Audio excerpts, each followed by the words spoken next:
Have you ever walked through a quiet, ordinary town and felt the weight of something you couldn't explain? That's how Stillwater felt. Quaint houses, a single diner on Main Street, and Ravenwood Elementary its heart, its pride. I used to think nothing truly bad could happen in a place like that. But what happened over those 3 days changed everything. I want to tell you about it, but I warn you it doesn't end with answers. It ends with questions that still haunt me. It was a Tuesday morning, the kind that feels too mundane to matter. Kids laughing, buses pulling up, teachers with steaming coffee mugs heading to class. But at 9:17 a.m., the world shifted. I wasn't there, but I've talked to people who were. One of them was Carly Hansen, a fourth-grade teacher. She told me, "It started like thunder, but it didn't stop. The ground buckled under me, and I knew it wasn't natural. Then the screams started." the west wing of Ravenwood Elementary had exploded. 27 lives were lost in an instant. I can't forget the images: parents clawing at rubble, firefighters pulling out kids covered in ash, their faces too dazed to cry. At first, people thought it was a gas leak. Accidents happen, right?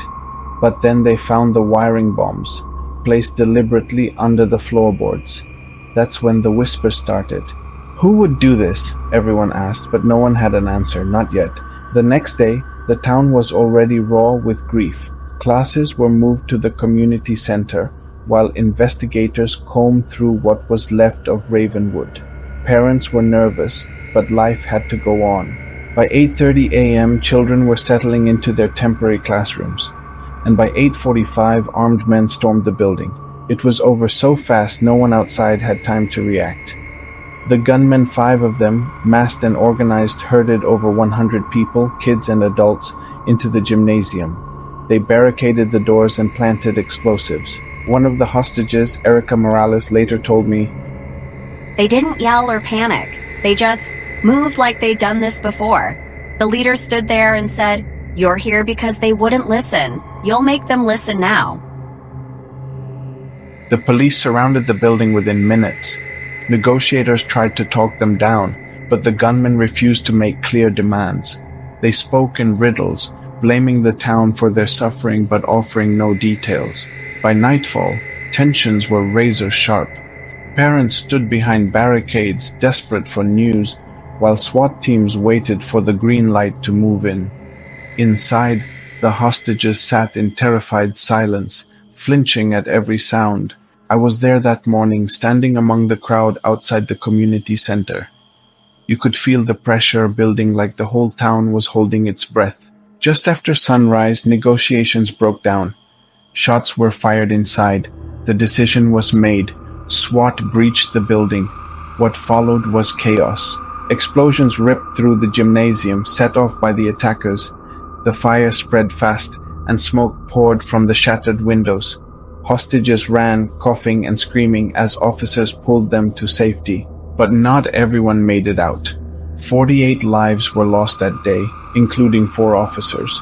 The gunmen were all killed in the raid. When it was over, the silence was deafening. Parents searched the crowd for their kids, and when some didn't find them, well, I'll never forget those cries. In the weeks that followed, investigators uncovered pieces of the puzzle, but never the whole picture. The bombs at Ravenwood were linked to Andrew Keller, a former school board member who died in the initial explosion. He'd left behind a manifesto filled with ramblings about betrayal and revenge. But here's the thing. The siege at the community center wasn't Keller's doing. The attackers had no connection to him, at least none anyone could prove. Their motives remained a mystery. I spoke with Lieutenant Mark Daniels, who led the raid. Even he seemed shaken. He said, "It doesn't make sense. 2 separate attacks. Same town, same week. It's like someone wanted to destroy Stillwater, piece by piece. But why?"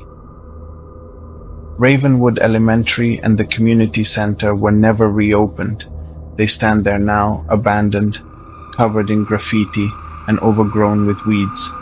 Sometimes people leave flowers at the gates, though most try to avoid the place.